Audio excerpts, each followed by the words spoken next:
শুভ সকাল বন্ধুরা, আপনারা সবাই কেমন আছেন? আশা করি ভালো আছেন।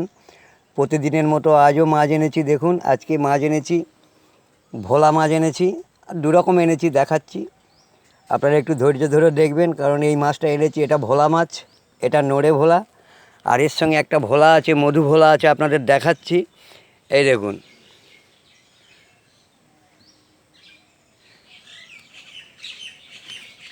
এই ভোলা মাছটার নাম মধু ভোলা। যাই হোক, মধু ভোলা এখন পাওয়া যায় না, আজ এই ভোলা মাছ পেয়েছি। ভোলা মাছের আঁশ আছে, এটা নদীর মাছ। এর মাথায় পাথর থাকে, ভোলা মাছের মাথায়। মানে ভোলা মাছটা সবচেয়ে টেস্ট বেশি, কাঁটা কম, বাচ্চারা খেতে পারে, যার জন্য ভোলা মাছটা বেশি বিক্রি। আর এটা আঁশ আছে, এটা নদীর মাছ। যাই হোক, আজকে আর একটা মাছ এনেছি, আপনাদের দেখাবো।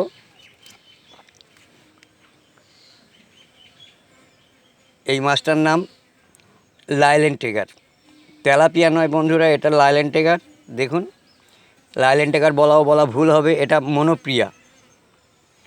এটা মনোপ্রিয়া, তেলাপিয়াও নয়, লাইলেন টেগারও নয়, এটা হচ্ছে মনোপ্রিয়া। এই মাছটা এখন চলছে, এরও কাঁটা কম, এরও গায়ে আঁশ আছে। এটা পুকুরের মাছ, চাষের মাছ। দেখতে পারেন বন্ধুরা, এখনও গাল টানছে। আজকে এই পর্যন্ত পেয়েছি, এই পর্যন্ত আপনাদের দেখাতে পারলাম। ভালো লাগলে একটা কমেন্ট করে জানাবেন। আমার সময় কম আছে, রাখছি বন্ধুরা। ধন্যবাদ, শুভ সকালের শুভেচ্ছা রইল।